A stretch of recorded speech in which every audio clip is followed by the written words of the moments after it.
Hello my dear students, welcome to my YouTube channel physics by Jitesh Gaur. हम लोग अपने amazing videos की series में चल रहे हैं जिसमें आज नेक्स्ट टॉपिक है एस्ट्रोनॉमिकल टेलीस्कोप। हम लोग अपने वीडियोस की जो सीरीज है वो हम लोगों ने आपके लिए स्टार्ट की है ताकि सीबीएसई के बोर्ड एग्जाम्स में आप लोग जिन टॉपिक से क्वेश्चंस आते हैं उन पर एम्फेसाइज कर पाए और अपने नंबर्स को, अपने ग्रेड्स को बूस्टअप कर पाए। ठीक है, तो आज हम लोग स्टार्ट कर रहे हैं अपना नेक्स्ट टॉपिक एस्ट्रोनॉमिकल टेलीस्कोप। आइए देखते हैं टेलीस्कोप क्या होता है।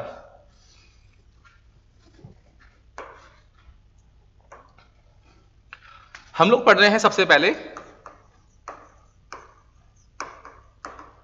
टेलीस्कोप। कि टेलीस्कोप करता क्या है।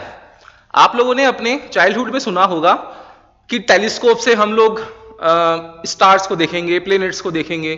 तो ये टेलीस्कोप वही वाला है क्या, या इसके और भी टाइप्स होते हैं? तो हम लोग अपने इस टेलीस्कोप टॉपिक को डिटेल में पढ़ने वाले हैं, ये देखने वाले हैं कि इससे क्या क्या हम लोग चीजें देख पाते हैं। तो टेलीस्कोप की सबसे पहले जब डिफाइन लिखेंगे तो हम लोग क्या लिखेंगे? It is an optical instrument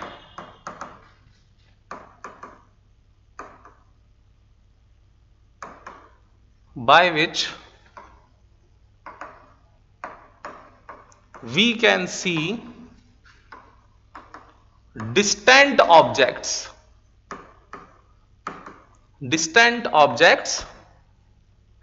clearly।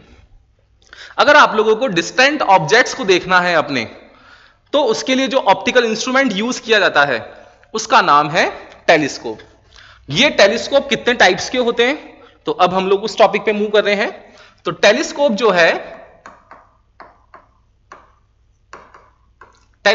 है बेसिकली टू टाइप्स के होते हैं। फर्स्ट जो टेलीस्कोप का टाइप होता है that is refracting type telescope, and second one जो होता है that is reflecting type telescope. Clear? ये जो रिफ्रैक्टिंग टाइप टेलीस्कोप है, अगेन ये टू टाइप्स का है। इसमें फर्स्ट जो टेलीस्कोप है that is astronomical telescope. Similarly जो सेकंड होता है इसके अंदर वो होता है terrestrial telescope.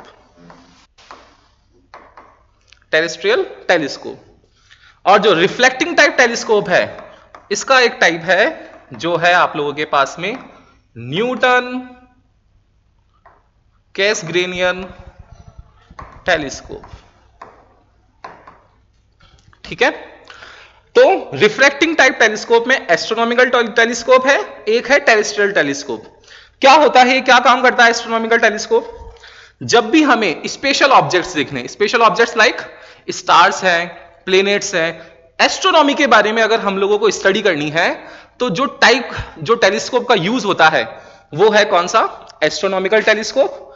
And terrestrial telescope क्या करता है? On the surface of earth if we want to see the objects, distant objects, then we will use terrestrial telescope।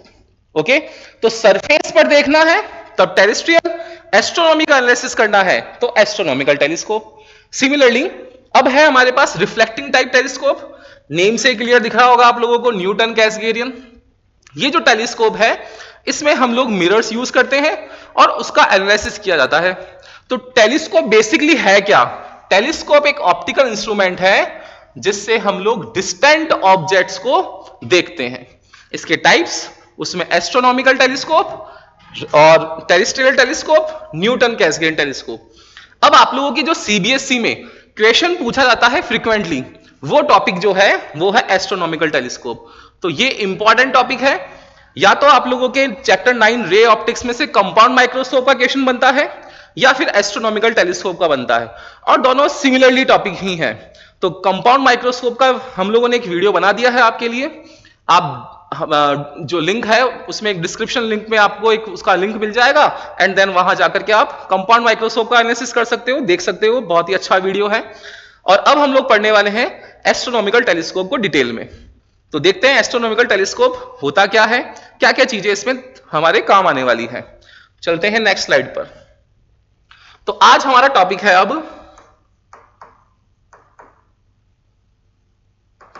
Astronomical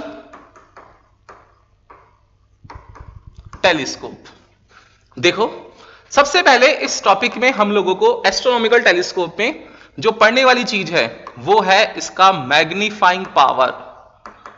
ये मैग्नीफाइंग पावर की डिफाइन सिमिलर होती है किसके, कंपाउंड माइक्रोस्कोप में जो पढ़ के आ चुके हैं हम लोग अभी तक। तो मैग्नीफाइंग पावर एमपी जो है वो क्या होगा, वही सेम डिफाइन लिख रहे हैं हम लोग again. It is defined as the ratio of angle subtended by the image at eye। काफी सारी बुक्स में आपको आई के जगह पर ऑप्टिकल सेंटर भी दिख सकता है, ठीक है, दोनों एक ही चीज है। Subtended by the image at eye to the angle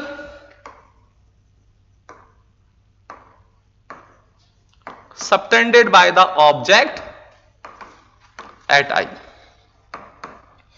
This is the angular magnification or magnifying power. So it is defined as the ratio of angle subtended by the image at eye to the angle subtended by the object at eye. Magnifying power होता है बेटा आप लोगों के लिए beta over alpha.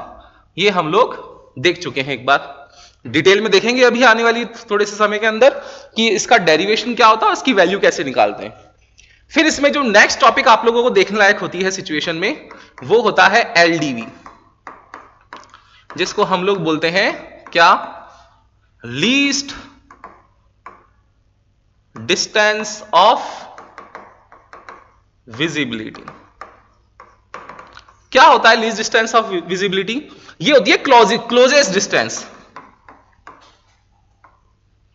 The closest distance at which a person can see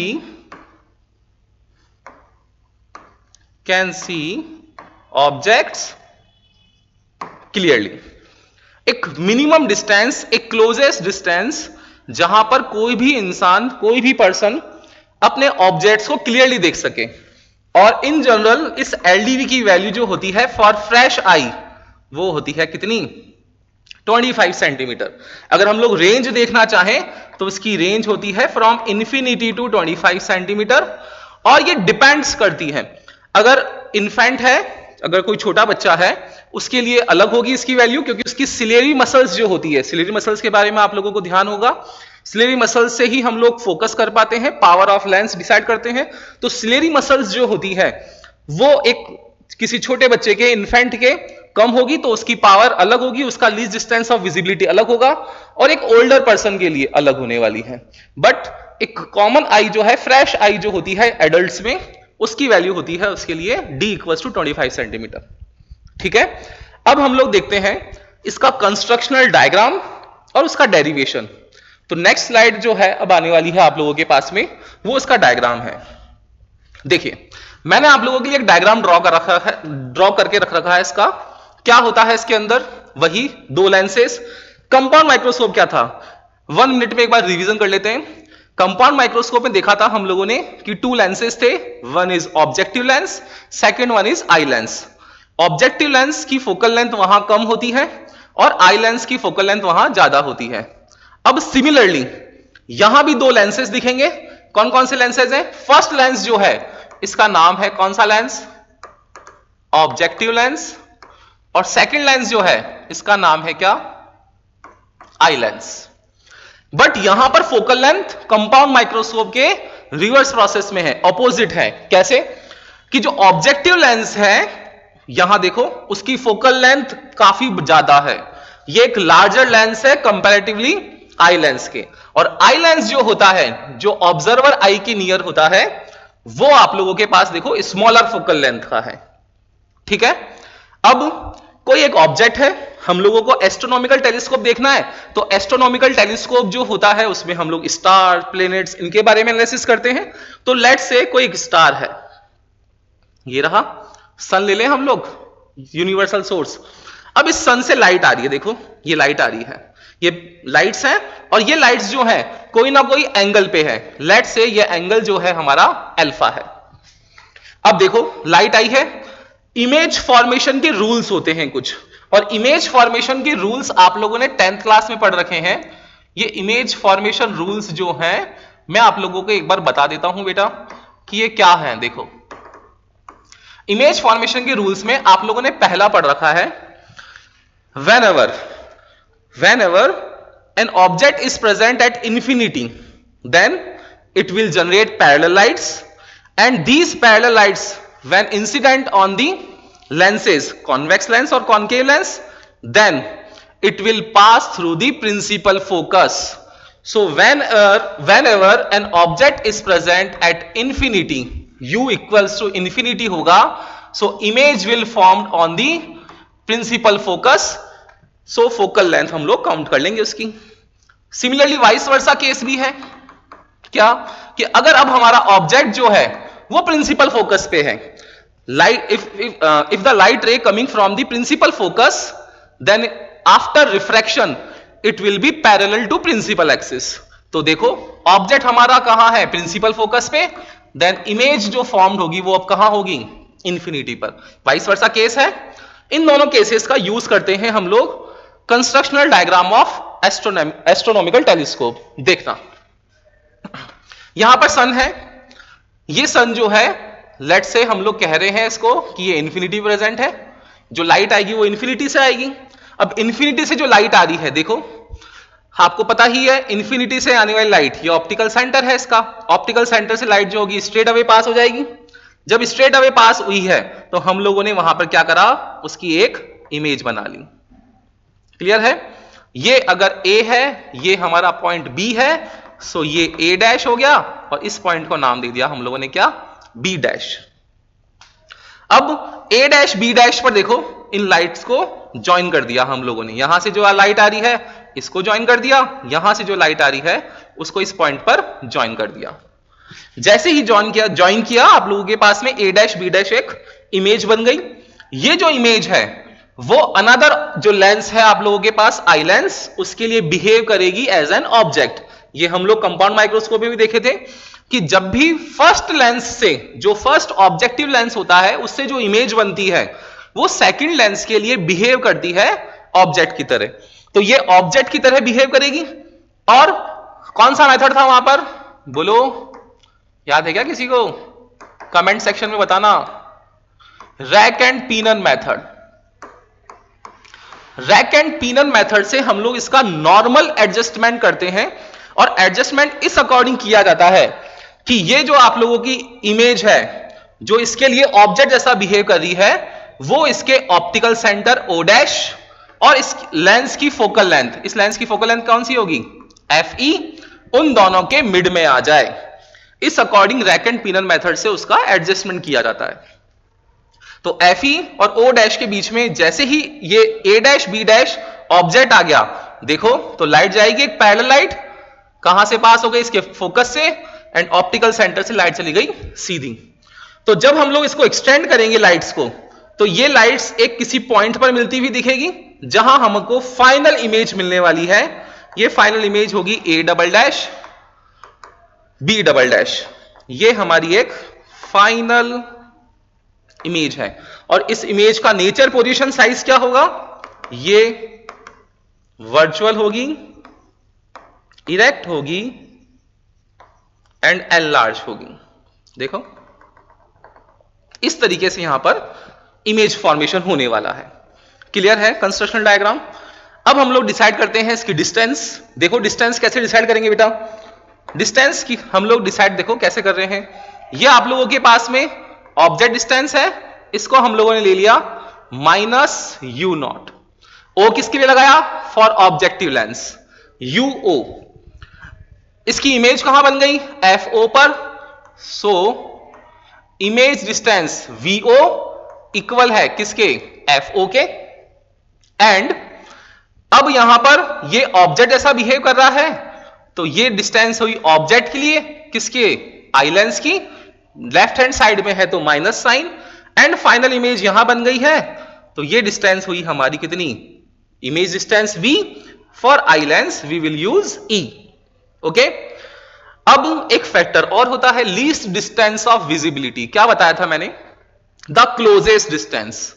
the closest distance where a person can see object clearly. तो अगर आप लोगों का ऑब्जेक्ट अगर हमें देखना है तो उसकी इमेज फॉर्मेशन यहां हुई है, दैट मींस ये इमेज क्लियरली दिखे, इसके लिए क्या होना चाहिए, ये लीस्ट डिस्टेंस ऑफ विजिबिलिटी पर अवेलेबल होना चाहिए. और उसके लिए वीई की वैल्यू किसके इक्वल हो जाएगी, डी के.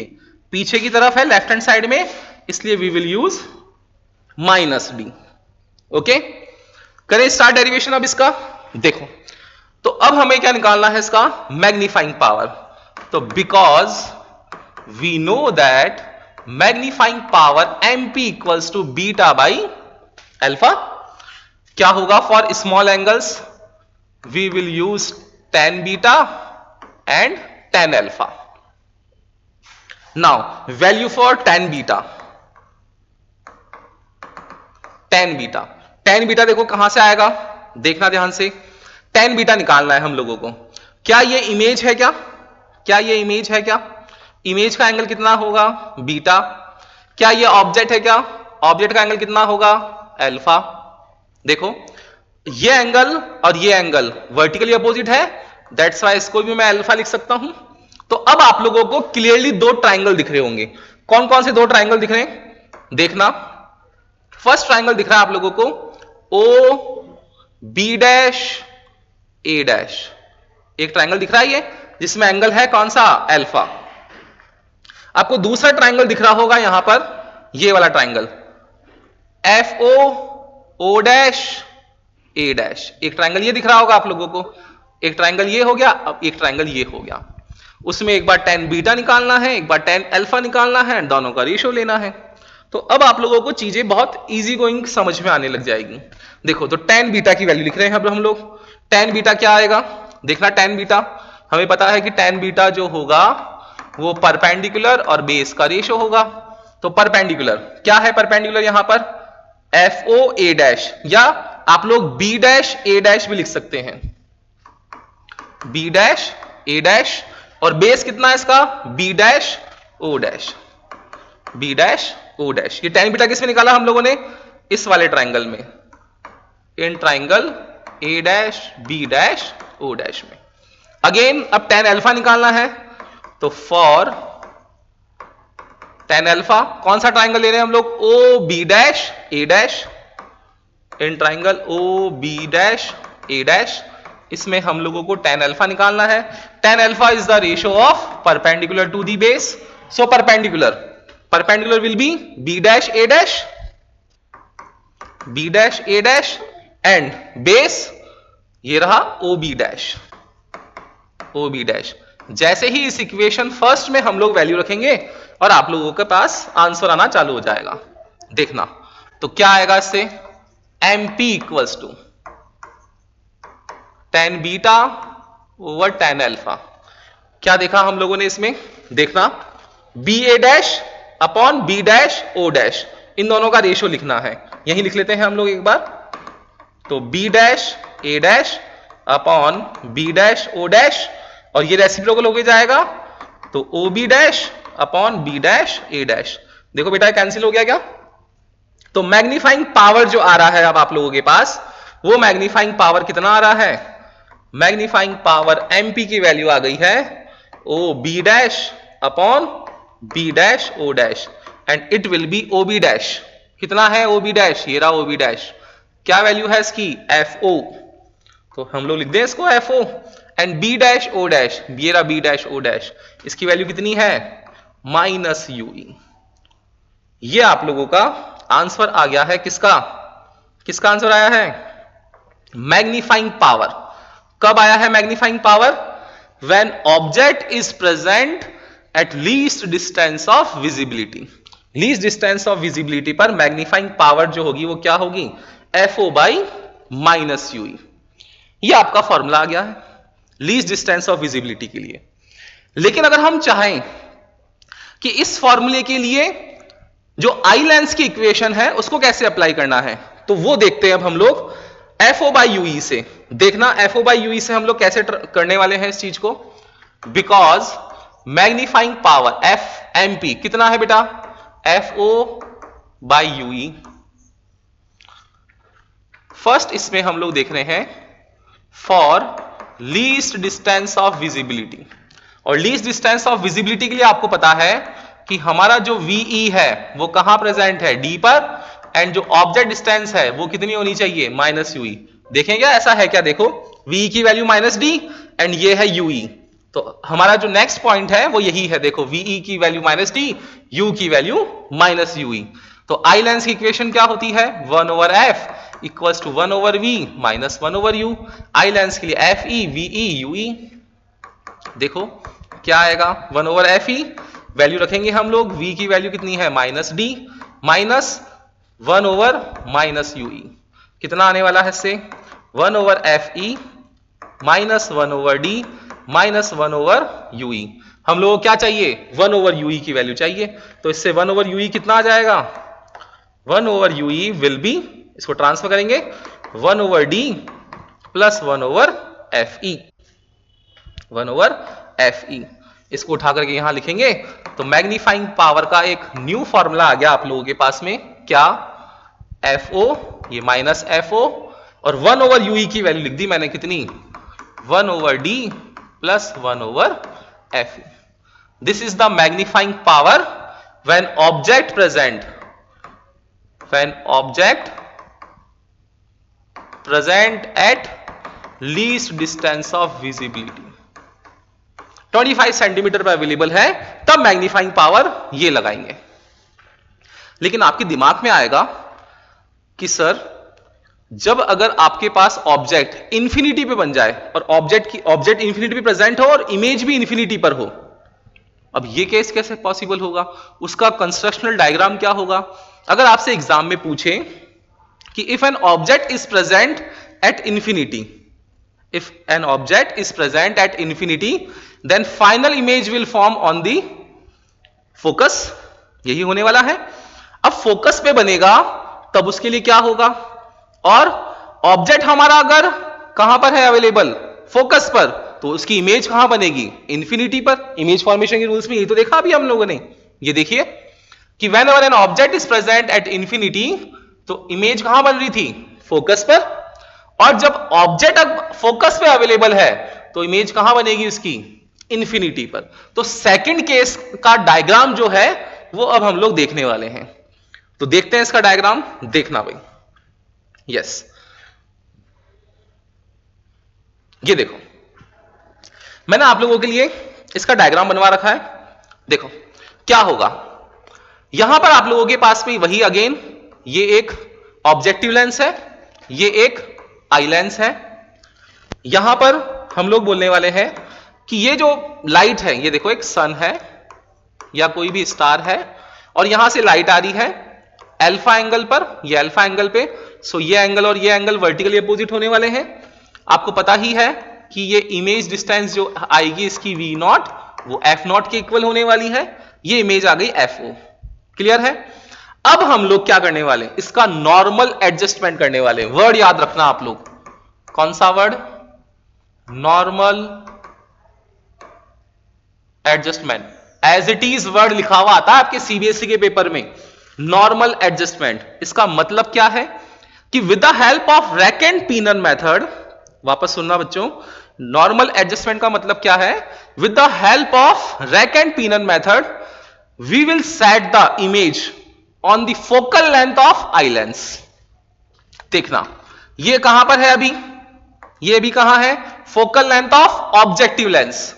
अब मुझे इसको ऑब्जेक्ट जैसा बिहेव करवाना है फॉर द आई लेंस, तो ये कहां अवेलेबल होना चाहिए, अब इस जो आई लेंस है इसकी फोकल लेंथ पर। दैट मींस ये FO जो है हमारा वो किसके इक्वल है, अब FE के इक्वल है। दैट मींस नॉर्मल एडजस्टमेंट में जो हमारा ऑब्जेक्ट प्रेजेंट होगा वो कहां प्रेजेंट होगा, फोकस पर। और आपको पता ही है इमेज फॉर्मेशन का रूल कि whenever an object is present at focal length then image will formed on infinity. देखो बनती है क्या इंफिनिटी पर, ये इमेज है हमारी फोकल लेंथ पर, यहां से एक रे गई देखो फोकल लेंथ से निकली, optical centre O dash straight away. अब आई जो होगी वो जब हम लोग इसको बैक ट्रेस करेंगे तभी देख पाएगी। देखो जैसे ही हम लोगों ने बैक ट्रेस किया तो ये जो लाइट्स हैं वो पैरेलल हो गई, जो लाइट्स हैं आफ्टर रिफ्रैक्शन वाली वो कैसी हो गई, पैरेलल हो गई।